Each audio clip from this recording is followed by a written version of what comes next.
안녕하세요. 경매친구입니다. 오늘은 부동산 경매 진행 절차에 대해 살펴보도록 하겠습니다. 진행되는 절차로 1. 경매 개시 신청 2. 경매 개시 결정 3. 배당 요구 신청 4. 감정평가 5. 매각기일 공고 6. 입찰 준비 7. 입찰 8. 낙찰 및 매각 허가 9. 잔금 납부 10. 소유권 이전 및 명도 11. 배당금 지급 12. 경매 종료 순으로 진행됩니다. 그럼 순서대로 내용 보도록 하겠습니다. 첫 번째 경매 개시 신청 채권자는 보통 건물을 담보로 돈을 빌려준 사람 또는 은행에 해당합니다. 채무자가 정해진 기한 내에 빚을 갚지 못하게 되면 담보로 잡은 건물을 법원에 경매로 신청하게 됩니다. 두 번째 경매 개시 결정 법원은 신청을 받으면 해당 내용을 검토하여 경매 개시 여부를 결정합니다. 경매 개시가 결정되면 채무자에게 경매가 개시되었다고 통보를 하게 됩니다. 이때 통보를 하지 않으면 경매 개시가 취소됩니다. 세 번째 배당 요구 신청 해당 건물이 법원 경매에서 매각이 되면 나오는 채권에 대한 배당 요구를 할 것을 신청받습니다. 법원 경매 전에 미리 매각대금 일부를 가질 권리가 있다 라고 배당 요구를 하도록 공고하는 것입니다. 일반적으로 채권자와 조세 및 각종 공과금을 징수하는 공공기관에 공고합니다. 네 번째 감정평가 담당관이 실제 부동산에 해당하는 장소에 가서 현황 조사를 실시합니다.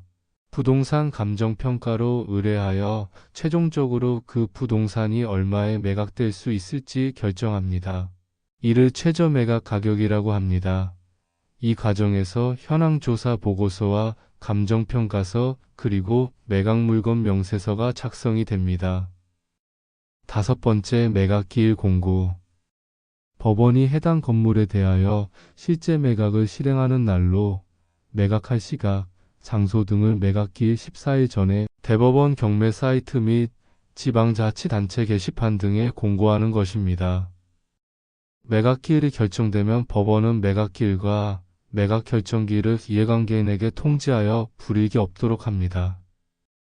여섯 번째 입찰 준비 매각기일이 결정된 후 해당 물건의 입찰을 하고자 한다면 권리분석과 해당 건물의 현장 조사를 반드시 해야 합니다.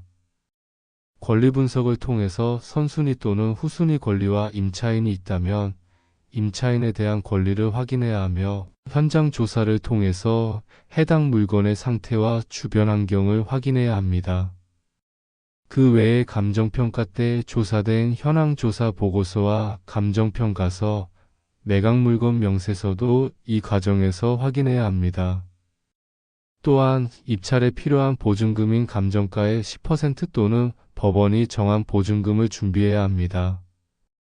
일곱 번째 입찰 입찰 개시는 입찰일 당일 해당 물건의 법원을 통하여 오전 10시부터 시작됩니다. 해당 물건의 입찰표를 작성하여 입찰보증금과 기일 입찰표를 입찰봉투에 넣어서 입찰함에 투입하시면 됩니다. 본인이 만일 대리인이라면 위임장도 포함해서 넣으셔야 합니다. 여덟 번째 낙찰 및 매각 허가 입찰이 완료되면 개찰을 하게 됩니다. 이때 자기 물건의 개찰 상황을 지켜보시고 최고가 매수인으로 발표되는지 확인하시면 됩니다. 최고가 매수인이 되면 입찰보증금 납부 영수증을 받게 됩니다. 낙찰받지 못한 경우에는 입찰보증금을 돌려받게 됩니다. 단, 차순위인 경우에는 보증금을 반환받지 않고 차순위 신청을 하게 되면 혹시나 최고가 매수인이 잔금을 치르지 않았을 경우 기회를 얻게 됩니다. 낙찰이 된 후 일주일 이내로 매각허가 결정이 법원에서 내려지게 되며 이때 매각허가 또는 불허가 결정이 내려지는데 불허가 결정 시에는 직권으로 새 매각 기일을 결정합니다. 보통 불허가 되는 경우는 매수 자격이 없거나 토지 관련 물건의 경우 농지 취득 증명서를 제출하지 않았을 경우입니다. 매각 허가 결정이 되면 이해관계인은 결정된 날짜로부터 일주일 이내에 항고를 할 수 있습니다. 일주일이 지나면 매각 허가 결정이 최종적으로 확정됩니다. 9번째, 잔금 납부. 매각 허가 결정이 최종적으로 확정되면 입찰보증금을 제외한 나머지 금액에 대해 납부를 해야 합니다. 보통 확정일로부터 1개월 이내에 납부를 하셔야 합니다. 법원에서 지정해주는 날짜가 있으니 그 기간 내에 납부를 하면 됩니다. 납부를 하지 않고 미납하게 되면 낙찰은 취소되고 입찰 시 냈었던 입찰보증금은 돌려받을 수 없게 됩니다. 10번째, 소유권 이전 및 명도. 잔금을 납부하면 소유권 이전이 되므로 대항력이 없는 점유자와 협상을 하게 됩니다. 채무자가 해당 부동산에서 살고 있는 점유자라면 당연히 집을 비워줘야 하므로 명도 협상을 하게 됩니다. 보통 이 경우가 부동산 경매 절차에서 가장 신경 쓰이고 힘든 부분이라고 할 수 있습니다. 일반적으로는 법원에 인도명령을 신청하여 인도명령 신청을 받은 법원이 인도명령을 결정하고 담당 공무원을 배정하여 낙찰된 부동산을 인도받을 수 있게 인도명령을 해주게 됩니다.